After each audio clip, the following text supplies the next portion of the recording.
ஆனா ஒரு ஆதவர்ஜுனான் ஒரு ஃப்ராடு, கேப் மாதிரி, முள்ள மாதிரி, முற்றோக்கி, பேமானி, 420, 420, 840 களவாணி பையன் ஒரு சிஎம், மக்களால் தேர்ந்தெடுக்கப்பட்ட ஒரு முதலமைச்சர், இந்தியாவின் சிறந்த முதல்வர், இந்தியாவின் முதன்மை முதல்வர், பெண்களுக்காக ஆட்சி நடத்துகிற ஒரு தலைவர் தளபதியை பார்த்து முட்டாள்னு சொல்றான்னா இவனை என்னன்னு சொல்றது நீங்க கொஞ்சம் சொல்லுங்க. அவன் 6 சிலிண்டர் கொடுக்குறது விட்டோம் விஜய். முதல்ல அவன் பொண்டாட்டி சங்கீதாக்கு ஒரு சிலிண்டர் கொடுக்க சொல்றா. அது சோறாக்குறதுக்கு சிலிண்டர் இல்லையா? ஆதவர்ஜுனா 60 நாள்ல திராவிட மாடல் அரசு 2வது முறை ஆட்சி அமைக்கும். அப்ப போலீஸ் கண்ட்ரோல் நீ வருவ, உன்னை முட்டி தட்டு திருட்டு ஆட்டத்துக்கு வழக்கல பார்த்தா உன்னை தூக்கி உள்ள போடுவோம். இது நடக்குது. ஆனா விஜய் உன்னை காப்பாற்ற அப்ப இருக்க மாட்டான். 10 திரிஷா கூப்பிட்டு எஸ்கேப் ஆயிடுவான். அவர் இருக்க மாட்டான். நீங்க நடு ரோட்ல நிக்கணும். டயா பூஸ்டர் சுகரை கண்ட்ரோல் பண்ணும், உங்க ஆரோக்கியத்தை மீட்டு தரும். சர்க்கரையை கட்டுப்படுத்துறதுக்கான எளிமையான வழிமுறை, இயற்கையான வழிமுறை. அனைத்து மருந்து கடைகளிலும் கிடைக்கும். மதிமுகம் தொலைக்காட்சி நேயர்களுக்கு குடியாத்தம் குமரனின் பணிவான வணக்கத்தை தெரிவித்துக் கொள்கிறேன். நண்பர்களே, தமிழ்நாட்டில் ஒரு தற்குறி, ஒரு மனித ஜென்மத்துக்கே லாயக்கு இல்லாதவன், ஒரு மனிதன் கூட அவனை சொல்ல முடியாது, மிருகன் கூட சொல்ல முடியாது, விசர்ஜத்தன் கூட சொல்ல முடியாது. அதுவும் கூட ஒரு கல்ச்சரோட வாழும். ஒரு கல்ச்சரே இல்லாத வாழ்றவன் யாருன்னு கேட்டா, தமிழக வெத்து வெட்டு கழகம், திரிஷா வெத்து வெட்டு கழகம்னு ஒரு கட்சி ஆரம்பிச்சிருக்கா பாருங்க. ஒரு வெத்து வெட்டு பையன், பிரகா பசங்க, பொறுக்கி பசங்க, கேப் மாதிரி, முன்ன மாதிரி பசங்க, தெருவில் பம்பரம் ஓடுற பசங்க, கோலி ஆடுற பசங்க, இந்த மாதிரி பசங்களை சொந்த கட்சி ஆரம்பிச்சிடான் பாரு. ஏன்னா இவனே போக்கரி பொறுக்கி தான். தற்குறி விஜய்னு ஒருத்தன் பொம்பளை பொறுக்கி குடிக்கார, அவர் கட்சி ஆரம்பிச்சுக்கிறான் இல்ல, தமிழக வெத்து வெட்டு கழகம்னு சொல்லி. என்ன அந்த கட்சி சார்பா இவனுக்கு ஏதோ ஆர்ப்பாட்டம் நடத்தினானுங்க. ஜாதி வாரி கணக்கெடுப்பு நடத்தணும் என்னன்னு சொல்லி நடத்தினானுங்க. ஒரு ஆர்ப்பாட்டம் நடத்தினானுங்க, நட்டின் போட்டோம். அதில் அந்த இவன் ஒருத்தன் பேசணும். யாருன்னு கேட்டால், இந்த திருட்டு லாட்டரி சீட்டு இருக்கிறான் பாருங்க, திருட்டு லாட்டரி சீட்டு, இந்த சிங்கிள் நம்பர் லாட்டரி சீட்டு, போலி லாட்டரி சீட்டு. இப்போ அவன் அக்யூஸ்டு, பல ஸ்டேட் போலீஸ் ஒன்று தேடுது. இன்னும் 60 நாள் எலெக்ஷன் முடிஞ்சவொடனே புழலுக்கு வந்துடுவான், இல்லை தீகாருக்கு போயிடுவான், அமுச்சிடுவான், ஒன்றும் பிரச்சனை இல்லை. அவன் பேர் என்னன்னு கேட்டால் திருட்டு பையன், ஆதவர்ஜுனான்னு பேர். இந்த ஆதவர்ஜுன் அந்த பொறுக்கி பொறப்போ பையன் வந்து ஆர்ப்பாட்டத்தில் சிஎம் பற்றி பேசுகிறான். அதுதான் இந்த பதிவு. நம்ம மதிமுகம் தொலைக்காட்சியில் இதை நான் மதிமுகம் தொலைக்காட்சியினுடைய நேயர்கள், மதிமுகம் யூடியூப்னுடைய நேயர்களுக்கு இதை நான் பகிர்ந்துக்கிறேன். நியாயமா நீங்களே கமெண்ட்ல சொல்லுங்க. நம்ம முதலமைச்சர் தலைவர் அண்ணன் ஸ்டாலின் அவர்களை பார்த்து முட்டாள் முதலமைச்சர். இவனுக்கு என்ன நான் மரியாதை கொடுத்து பேசணும்னு எதிர்பார்க்குறீங்க? இதை சொல்றவன் யாருங்க? இதை சொல்றவன் யார்? ஏன்னா பெரிய அறிவாளியா சொல்லுங்க? பெரிய கட்சி தலைவரா? ஒரு அனுபவசாலியா? யார் இவன்? இவன் ஒரு கேடி பையன், ஃப்ராடு பையன். இவனே பெரிய பொம்பளை பொறுக்கியான். யாரு? இந்த அக்யூஸ்ட் ஆதவர்ஜுனாகிறான், அவனும் பெரிய பொம்பளை பொறுக்கியான், பெரிய ட்ரக் அடிக்டான். இந்த நாக்கில் பாம்பு கடிக்கிற மாதிரி ஒரு போதை ஒன்று இருக்குதுங்க. இந்த சிங்கம் படத்தில் ஒரு வில்லன் வருவான், டேனின்னு சொல்லி, ஆப்பிரிக்காலேருந்து. அவனை பிடிக்கிறதுக்கு சூர்யா போவார். அப்போ கப்பலில் அவன்கிட்ட ஒரு டான்ஸ் ஒன்று ஆடுவான். அப்போ அவன் ஒரு பாம்பு எடுத்து நாக்கில் வைப்பான். அந்த பாம்பு அவனை கடிக்கும், அவனுக்கு போதை தலைக்கேறும். அது ஒரு மாதிரி போதையும். அந்த மாதிரி பாம்பு கடி போதை, ஹெரோயின், கொக்கைனு, இந்த மாதிரி ஒரு ட்ரக் அடிக்ட் அவன். யாரு? இந்த ஆதவர்ஜுனா. அந்த ட்ரக்கை இவன் தற்கொலை விஜய் சப்ளை பண்றான். அந்த பாம்பு கடிக்கிறது, இந்த கொக்கைனு, ஹெரோயின், அந்த மூலியமா தான் இவனுக்கும் தற்கொலை விஜய்க்கும் இந்த பொறிக்கை அக்யூஸ்ட் ஆதவர்ஜுனாக்கும் பழக்கம் வழக்கம். வச்சுங்களா? அவன் அவ்வளோ பெரிய அக்யூஸ்ட். அவன் சிஎம் பார்த்து சொல்றாங்க முட்டாள் முதலமைச்சர். அப்ப எங்க ஆட்களும் பார்த்துட்டு சும்மா இருக்கிறாங்க. ஆமா, அவன் இங்க இருந்தவன் தான், இங்க திமுக வட்டாரத்தில் இருந்தவன் தான், இங்க பழகினவன் தான். அவன் எம்பி சீட் கேட்டான். அந்த அப்பா சேர்த்து 10 வருஷம் பொறுத்து பிறந்தவன், அந்த விருந்தாளிக்கு பிறந்தவன், அந்த ஆதவர்ஜுனாகிறான்ல, இங்க எம்பி சீட் கேட்டான். யார் மூலியமா கேட்டான்னு கேட்டா, விடுதலை சிறுத்தைகள் கட்சியினுடைய தலைவர் எழுச்சி தமிழர் அண்ணன் தொல் திருமாவளவன் மூலமா கேட்டான். அண்ணன் எழுச்சி தமிழர் தொல் திருமாவளவன் 2 சீட்டு கேட்ட கொடுத்துறாங்க, எக்ஸ்ட்ரா கேட்கறியாப்பா, நீ வேணா போய் கேளுனார். இவன் போய் திருவள்ளூர் பார்லிமெண்ட்ல கேட்டான், கொடுக்க முடியாது, ஓடி போடுறான், நான் அவ்வளோ ஒர்த்து இல்லைன்ட்டாங்க. அப்புறமா இவன் அப்படி இப்படி அது இது பண்ணி அண்ணன் திருமாவளவன் துணை முதலமைச்சர் அண்ணன் திருமாவளவன் சிக்கலில் மாட்டி விட்டான், பணத்தாசை காட்டினான். ஆனால் எழுச்சி தமிழ் அண்ணன் தொல் திருமாவளவன் அவர்கள் பொது வாழ்க்கைக்காக திருமணம் கூட செய்து கொள்ளாமல் பொது வாழ்க்கையில ஒரு சமூக நீதி தலைவராக வாழ்ந்து கொண்டிருக்கிற ஒரு தலைவன் எழுச்சி தமிழர் தோல் திருமாவளவன் அவன் அச்சு தூரத்தை வந்துட்டார்.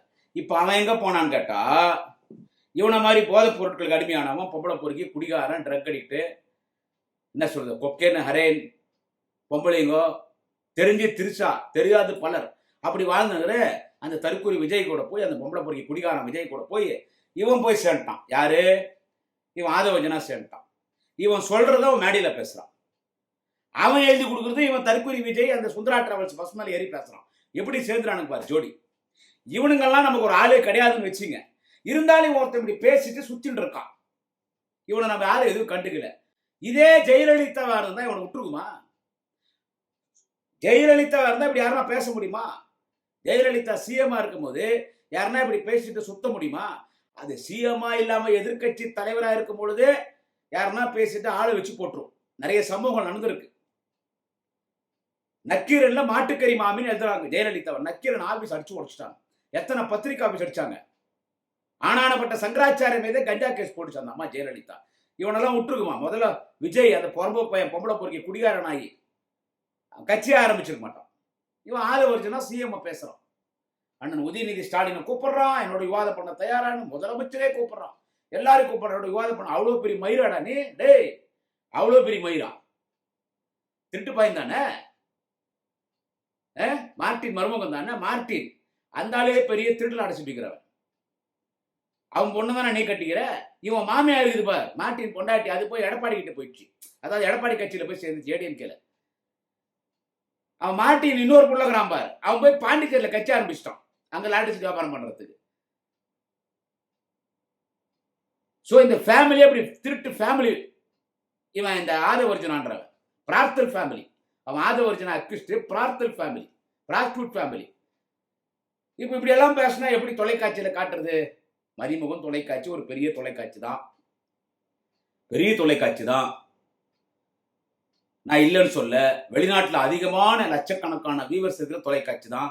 ஆனா ஒரு ஆதவர்ஜனான் ஒரு ஃப்ராடு, கேப் மாதிரி, முள்ள மாதிரி, முற்றோக்கி, பேமானி, 420, 420, 840 களவாணி பையன் ஒரு சிஎம், மக்களால் தேர்ந்தெடுக்கப்பட்ட ஒரு முதலமைச்சர், இந்தியாவின் சிறந்த முதல்வர், இந்தியாவின் முதன்மை முதல்வர், பெண்களுக்காக ஆட்சி நடத்துகிற ஒரு தலைவர் தளபதியை பார்த்து முட்டாள்னு சொல்றான்னா இவனை என்னன்னு சொல்றது நீங்க கொஞ்சம் சொல்லுங்க. கெட்ட வார்த்தையில திட்டாம என்ன வார்த்தையில திட்ட சொல்றீங்க? ஒரு ஒரு ஒரு சிஎம் நீ வந்து விமர்சனம் பண்ணும்போது நாகரிக விமர்சனம் பண்ண, அது யாரு நீ சொல்றேடா? ஏடா பூரா திருட்டு பணம் அவன் விட்டுக்கிறது. அந்த திருட்டு பணத்துலதான் அந்த திருட்டு பணம் விஜய் கிட்ட கொடுத்து திருட்டு லாட்டரி சீட்ல அவன் விஜய் கட்சி நடத்துறான். அவன் பிளாக் டிக்கெட் வித்து சம்பாதிக்கிறான். இவன் திருட்டு லாட்டரி வித்து சம்பாதிக்கிறான். யாரு? இவன் ஆதவர்ஜனா. இவன் பேசுறானுங்க, 2 பேர் பேசிக்கிறானுங்க. எங்க தலைவர் விஜய் வந்தா என்ன சொன்னானே அந்த மேடையில, அதாவது வந்து வருஷத்துக்கு 6 சிலிண்டர் ஃப்ரீயா கொடுப்பாரு எங்க தலைவர் விஜய் வந்தானு. இந்த கண்டவனுக்கு பிறந்த, அசந்த நேரத்தில் ஆடு மாடுக்கு பிறந்த, விருந்தாளிக்கு பிறந்த இவன் உக்காளி இவன் சொல்றான். யாரு? திருட்டு பையன் அக்யூஸ்ட் ஆதவர்ஜனா சொல்றான். டே, அவன் 6 சிலிண்டர் கொடுக்குறது விட்டோம் விஜய். முதல்ல அவன் பொண்டாட்டி சங்கீதாக்கு 1 சிலிண்டர் கொடுக்க சொல்றா. 1 சிலிண்டர் கொடுக்க சொல்றா. அது சோறு ஆக்குறதுக்கு சிலிண்டர் இல்லையா, சாப்பாட்டு ஏற்றி சிலிண்டர் இல்லையா. 1000 ரூபாய் இல்ல, பெரிய கோட்டி சொல்லிட்டு போட்டு தான் லண்டன்ல. அது லண்டன்ல இருக்கிற சொத்து வித்துறாங்க. எத்தனை முடியும்? கட்டி கொடுத்துட்டாங்க. இவன் தானே காப்பாற்றணும். இவன் திரிசான்னு கண்ட பொம்மனை கூட சுத்தி கிடக்குறான். சுத்தினா பனியூர் பங்களாலே உருட்டுறான், பரட்டுறான், தண்ணியை போடுறான், போதைப் பொருட்களை பயன்படுத்தி நீங்க ஒரு பொம்பளை வாழ்க்கை போதை வாழ்க்கைன்னு வாழ்ந்துக்கிறான். பொண்டாட்டி ரோட் மேல விட்டான். பொண்ணு எங்க பிஜி ஹாஸ்டல் படிக்குது, பையன் எங்க வாங்கினா, அப்பா அம்மா தோத்திட்டான். இப்ப கேஸ் இல்ல, சிலிண்டர் இல்ல. சங்கீதாக்கு சிலிண்டர் இல்ல. தோசை ஊற்றி சாப்பிட்றதுக்கோ, இட்லி சுட்டு சாப்பிட்றதுக்கோ, ஒரு குழம்பு வைக்கிறதுக்கோ, ஒரு களி செய்யறதுக்கோ, ஒரு மீன் குழம்பு செய்யறதுக்கோ, ஒரு ரசம் வைக்கிறதுக்கோ, அட குடிக்கிறதுக்கு தண்ணி சூடு பண்ணி டீ காப்பி வைக்கிறதுக்கு சிலிண்டர் இல்லையா. அவன் பாரு அந்த பொறுக்கி பொம்பை போய் அந்த போக்குரி பொறுக்கிக்கிறான்ல, அந்த குடிகார பொம்பளை பொறுக்கி விஜய். அவன் 6 சிலிண்டர் கொடுக்க விட்டான். முதல்ல அவன் பொண்டாட்டி சங்கீதா 1 சிலிண்டர் கொடுக்க சொல்றான். ஏன்னா உங்களுக்கு தான் பேச வருமா? அது எங்களை சொல்லணும். இங்க இருக்கிறான் திமுகல, இங்க எல்லாத்தையும் அனுபவிக்கிறான். அப்புறம் போய் திமுக திட்டுறான். இவங்க நாங்க எங்காட்டிலும் ஒன்றும் செய்யறது இல்லை. நானும் தைரியமா பேச முடியாது. நாளைக்கு தெரியும் நம்ம அறிவாளத்துக்கு வந்தாலும் வருவோம். யாரு? இதே ஆதரவுச்சுனா முடியாத கூட வெளியே நிற்க வேண்டியதா இருக்கும். இப்போ அப்படிதான் இருக்கிறோம். ஆனா எங்களுக்கு கட்சி உணர்வுன்னு ஒன்று இருக்குது. நாங்கெல்லாம் பியூர் டிஎம்கே. எங்களுக்கு இருக்கிற ஒரே தகுதி அதுதான். நாங்கள் பியூர் டிஎம்கே, கலப்படம் கிடையாது. நாங்கள் வார்டு மெம்பர் கிடையாது, பஞ்சாயத்து போர்டு தலைவர் கிடையாது, கவுன்சிலர் கிடையாது. இதுவே என்ன அப்புறம் எங்க எம்பி, எம்எல்ஏ, மந்திரி, வாரிய தலைவர். 2.5 கோடி தொண்டன்ல கடைகோடி தொண்டை. சோத்துக்கு உப்பு போட்டு சாப்பிட்றோம் திமுக தொண்டை. என்னது? அதனால எனக்கு கோபம் வருதுரா என் தலைவன் இப்படி பேசும்போது. ஒரு லாட்ரி மாஃபியா மாவன் ஆதவர்ஜினா கலைஞர் பிள்ளைய பார்த்து அவன் இந்த மாதிரி ஒரு ஆபாசமா பேசுறான். அண்ணன் உதயாவை கூப்பிடுறான். யாரடா அமைச்சு பேச வைக்கிற? அடுத்து அவன் என்ன சொல்றான்? சமூக நீதிக்கு திமுக என்ன சம்மதம் கேட்கறான். ஒக்கையில அறந்து போன செருப்பு அடிக்கலாமா வேணவா? சமூக நீதிக்காக ஆட்சி எழுந்த திமுக மண்டல் கமிஷனை பத்தி பேசுறான், விபி சிங் பத்தி பேசுறான். பல பிரதமருடைய உருவாக்கிய தலைவர் முத்தமிழர் டாக்டர் கலைஞர், விபி சிங்கோட இந்த நாட்டின் பிரதமராக்கிய தலைவர் கலைஞர். இடஒதுக்கீட்டு கலைஞர் தான் விபி சிங் கிட்ட வலியுறுத்தி இடஒதுக்கீட்டை வாங்கி கொடுத்தாரு. இதெல்லாம் அவனுக்கு தெரியுமா? அவன் ஒரு பொறுப்பை பைக்கிறான் பார், அந்த அன்பு மணியா மயிறு மணின்னு ஒருத்தன், ஒரு திருட்டு பையன். அவன் 10.5 10.5 ஊரே ஏமாத்துறான் பார். அவன் இன்னைக்கு எடப்பாடி கூட சேர்ந்துக்கிறான். 10.5 தரன்னு சொல்லி ஏமாத்தின எடப்பாடி பழனிசாமி. இவனுங்கெல்லாம் வந்து மண்டல் கமிஷனை பத்தி, சமூக நீதி பத்தி, ஜாதி வாரி கணக்கெடுப்பு பத்தி பேசுறாங்களே. உங்களுக்கு தெரியுமாடா மண்டல் கமிஷன் என்ன, சமூக நீதி என்ன, ஜாதி வாரி கணக்கெடுப்பான உங்களுக்கு தெரியுமாடா? ஜாதியை பத்தி பேசுறடா, ஜாதி வாரி கணக்கெடுப்பு பத்தி பேசுறடா, ஜாடு மாடு பாடுகா லக்காடி பையாடே. ஆதவர்ஜினா ஜாதி வாரி கணக்கெடுப்பு ரேவந்த் ரெட்டி பண்ணிட்டாரு தெலுங்கானால, சித்தராமையா கவுடா பண்ணிட்டாரு கர்நாடகால, நிதிஷ்குமார் ஆஹா சாதிச்சார் பீகார்ல. அதனாலதான் நிதிஷ்குமாருக்கு ஆப்பு வச்சான் மோடியும் அமித்ஷாவும். சிஎம் ஆக்கிற மாதிரி ஆக்கி எஞ்சி போன்ட்டாங்க. அவன் ஒத்துக்குவான இடஒதுக்கீட்டுக்கு.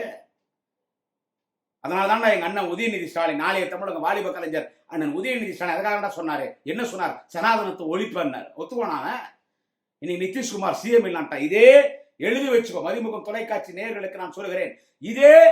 இதே மோடியும் அமித்ஷாவும் விரைவில் எடப்பாடியை கூப்பிட்டு, நீ வந்து அதிமுக பொதுச் செயலாளர்ல அதிமுக பொதுச் செயலர் நான் ஒரு ஆளை செலக்ட் பண்ண சொல்லி அவங்க வேற ஆள் அதிமுக பொதுச் செயலாளர் போடுவாங்க. அந்த இடத்துல இன்னைக்கு அடிமையா இருக்கிறது யாருன்னு கேட்டா எடப்பாடி பழனிசாமி. ஏன்னு கேட்டா கொலை வழக்கு பயந்து போய் கிடக்கிறான் எடப்பாடி பழனிசாமி திகார் செய்து போறதுக்கு. அவன் ஒத்துக்குவானா? இன்னைக்கு என்ன நிதிஷ்குமார் பீகார்ல இன்னைக்கு இடஒதுக்கீடு அமலுக்கு வந்துருச்சா? எல்லாரும் வேலைக்கு போயிட்டாங்களா? ஜாதி வாரி கணக்கெடுப்பு நடத்து தெலுங்கானால வந்துச்சா? கர்நாடகாவில் வந்துச்சா? கேரளா வந்து எங்கேயுமே வரலடா. ஜாதி வாரி கணக்கெடுப்பு நடத்தணும்னா 1.5 வருஷம் 2 வருஷம் ஆகும். அதன் பிறகு கோர்ட்ல அதன் பிறகு நம்ம நிரூபிக்கணும்.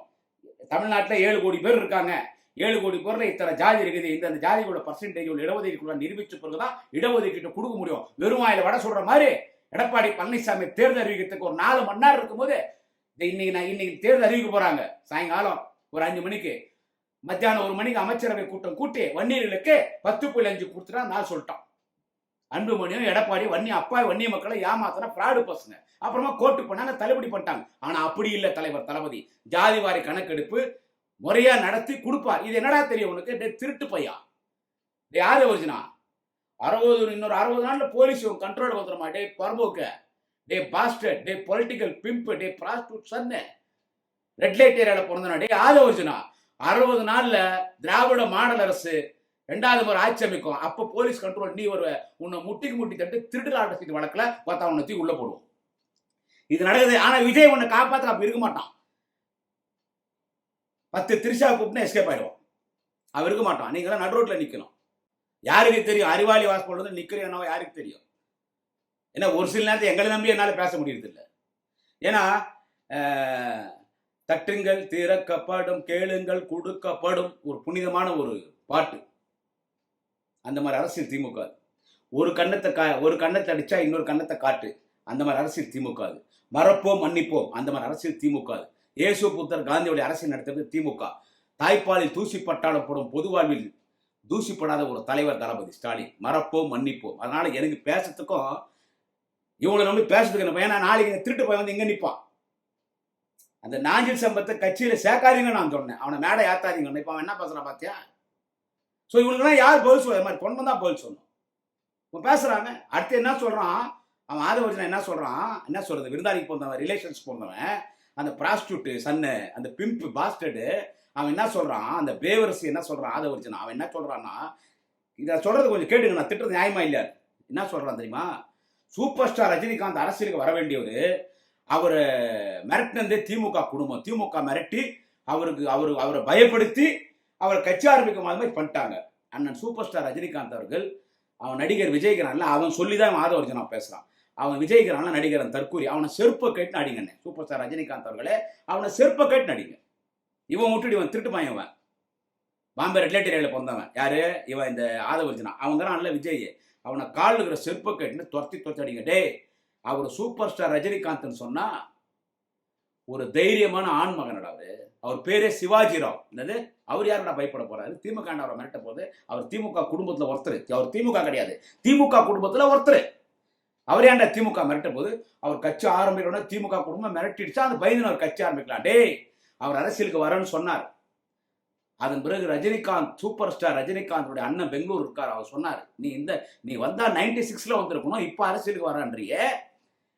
10 வருஷம் ஒரு கட்சி இந்த நாட்டை கொள்ளடிச்சிருக்கு. அடுத்து 10 வருஷம் ஆட்சியிலே இல்லாத ஒரு மிகப்பெரிய கட்சி இருக்குது. மு.க. ஸ்டாலின் என்ற ஒரு தலைவன் இந்த நாட்டை ஆளணும்னு சொல்லி மக்கள் விரும்புறாங்க. திமுக ஆட்சிக்கு வரணும்னு மக்கள் விரும்புறாங்க. இந்த நேரத்தில் நீ கட்சி ஆரம்பிக்கிறான்றிய. நம்மளை நம்பி மாவட்டத்துக்கு ஒரு 200 பேர் வரான்னு வச்சுக்கோ. 200 பேர் வரான், மாநாடு போடணும். அவன் பொண்டாட்டி தாலி நகை நட்டு அடமானம் வச்சு மாநாடு போட்டு கட்சி நடத்தினா கடைசியில் அவன் நடு ரோட்டில் நிற்பான். அதனால அந்த வேலை இப்போ இல்லை, நமக்கு உடம்பு ஒத்துழைக்காது, வயசும் இல்லை.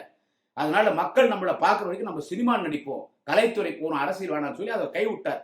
யாரும் அவரை மிரட்டல. அவர் அரசியல் வரான உடனே எல்லாருமே பாராட்டினாங்க, வாங்கன்னு வரவேற்றோம். அவர் நல்ல முடிவெடுத்தார். அதனாலதான் இன்னைக்கு அவருக்கு மரியாதை இருக்குது. டேய், ஆனானப்பட்ட ஜெயலலிதா எதிர்த்தவரா சூப்பர் ஸ்டார் ரஜினிகாந்த். அண்ணாமலை படம் ரிலீஸ், அண்ணாமலை படம் ஷூட்டிங் நடந்துனுக்குது, ஷூட்டிங் போயிட்டு இருக்காரு. ஜெயலலிதா வீட்டில் அப்பதான் அந்த அம்மா பெட்ரூம்ல இருந்து எந்திச்சு வந்து பாத்ரூம் உள்ள போய்க்குது, குளிக்கிறதுக்கு வெளிக்கு போறதுக்கு. அப்பவே வண்டி நிறுத்தி விட்டான், டிராபிக் ஜாம். ரஜினிகாந்த் ஷூட்டிங் பண்ண விடுங்கன்னா போலீஸ் விடமாட்டான்ட்டாங்க. கீழே இறங்கிட்டார் ரஜினிகாந்த் கீழே இறங்கினா எப்படி இருக்கும்? இந்த எதுக்கும் பொம்பளை பொறுக்கி குடிகார நாய் கண்டவனுக்கு போந்தவன் இந்த விஜய் தற்கூரி பையன், திருட்டு பையன், பொறி பையன், போக்கரி பையன், தாமானி பையன், அவனுக்கே இவ்வளவு கூட்டம் வருதுன்னா சூப்பர் ஸ்டார் எப்படி? அப்புறமா ஜெயலலிதா போன் பண்ணி உடனே அவர் ரிலீஸ், அவர் வண்டி வெளியிடுங்க போட்டோ வந்தாங்க. ஜெயலலிதா மீண்டும் ஆட்சிக்கு வந்தா கடவுளாலே உங்களை காப்பாற்ற முடியாதுன்னு தைரியமா பேசின ஒரு சூப்பர் ஸ்டார் ரஜினிகாந்த். ஜெயலலிதா மேடையை வச்சுன்னு கடுமையா ஜெயலலிதா எதிர்த்தார். பாட்டாளி மக்கள் கட்சி பாபா படம் ரிலீஸ் ஆகணும் கலாட்டா பண்ணான். யாரு? அந்த புறம்போக்கு நம்பர், அந்த பொறுக்கி புறம்போக்கு. என்ன, அவன் ஒரு ப்ராஸ்டியூட் பொலிட்டிஷியன். அந்த அன்புமணி, மயிறுமணி, அந்த ஊழல் மணி, அவன் கலாட்டா பண்ணான். அன்புமணி பாட்டாளி மக்கள் கட்சிக்கு சவால் விட்டு படத்தை ரிலீஸ் பண்ணவரு சூப்பர் ஸ்டார் ரஜினிகாந்த். அவர் யாரை பார்த்து பயப்பட போறாங்க?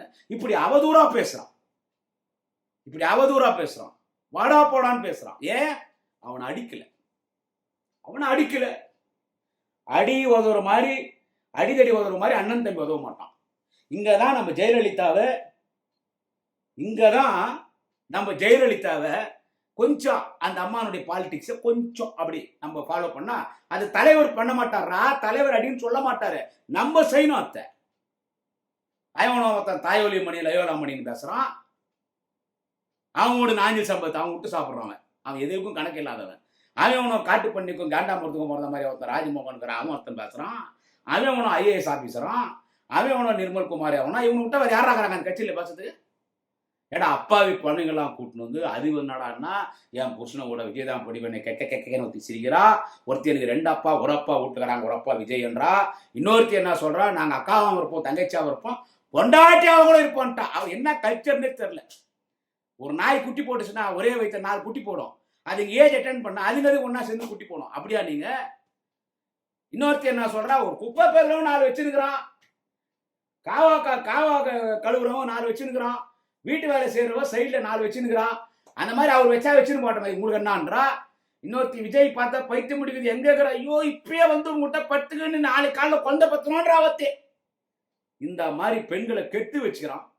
ஒரு காம கூட்டத்தை பின்னால வச்சுக்கின்னு இவன் முதலமைச்சரா வந்துடுறான். ஏண்டா டே, கேட்டா டைரக்டா முதலமைச்சரா? ஆமா, டைரக்டா. இந்த ஹீரோக்கு ஃப்ரெண்டா ரோலு? வேணாம். இந்த ஃபாரின் மாப்பிள்ள மாதிரி ஏதாவது ரோலு? வேணாம். டைரக்டா ஹீரோ தான், டைரக்டா சிஎம் தான். பனி ஒரு பங்களால இருப்பான், 7 கோடி கார்ல வருவான், தனி ஃபிளைட்ல ஏறுவான், சுந்தரா டிராவல்ஸ் பஸ்ல ஏறுவான், நடிப்பான், எவனோ எழுதி கூத்து வந்த படிப்பான், ஒரு பாம்பு எடுத்து நாக்குல கடிக்கும், இங்க ஒண்ணு குத்திக்குவான், இங்க ஒண்ணு குத்திக்குவான், இப்படி இழுத்துவான், இப்படி ஒரு கட்டிங் போடுவான், அப்புறம் அவங்க ஒரு ஃபிட்டிங் போடுவான்.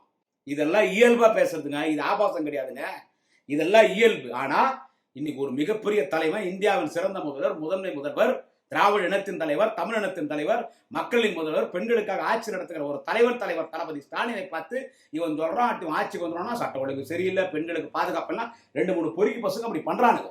அவனை சும்மா விட்டுருவ மாட்டாங்க, சும்மா விட்டுருவோம். அது பாரு, இப்போ ஒரு 10 நாளா பாரு, தொடர்ந்து தினம் எதனா ஒன்று நடந்துட்டு இருக்கு. அதில் ஒன்று போய் போலீஸ் கண்டுபிடிச்சிச்சு.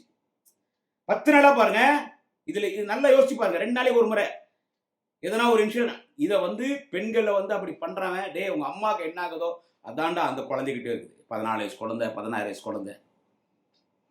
என்ன சொல்றது? 100 பெண்களை கற்பழிச்சா பொள்ளாச்சி ஜெயராம பையன் அத்தை எவனும் பேசுறது இல்லை. இதுக்கு திமுக என்ன பண்ணுது? திமுக என்ன பண்ணுது? இந்த ஆட்சி நடக்கிறது எங்களுக்கு வருத்தம் தான்.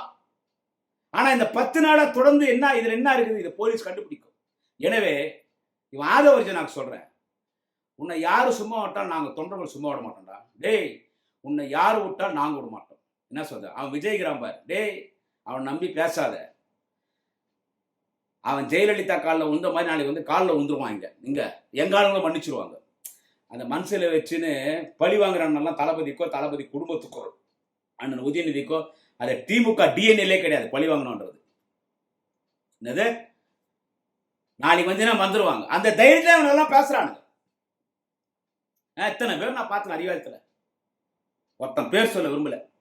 அவன் நீ திமுக பெரிய போட்டுக்கிறான். நாம் தமிழர் கட்சியில் இருக்கும்போது எனக்கு அவனுக்கு என்ன சண்டை நடக்கும்டா. அப்பா சாமி என்ன சண்டை நடக்கும். தண்ணி பாட்டில் எடுத்து அடிச்சேன். அவன் என்ன திட்டுவான். கலைஞர் நாங்கள் இருக்கிற வரைக்கும் கலைஞர் உயிரோடு இருக்கிற வரைக்கும் நாங்கள் முதலமைச்சராக உள்ள பார்த்தோம் அவ்வளோ பேசினான். அவன் இங்கே வந்தவனு ஒரு அணிக்கு செயலாளர் ஆயிட்டான். என்ன வெளியே நிற்க சொல்லிட்டு அவனை உள்ள அமிச்சாங்க. ஸோ இதெல்லாம் நடக்கும் எங்கள் கட்சியில். இதெல்லாம் சகிச்சுதான் நாங்கள் இருக்கிறோம். செருப்பால் அடிச்சால் நாங்கள் திமுக அறிவாயத்து விசுவாசம் நாயா இருக்கும்.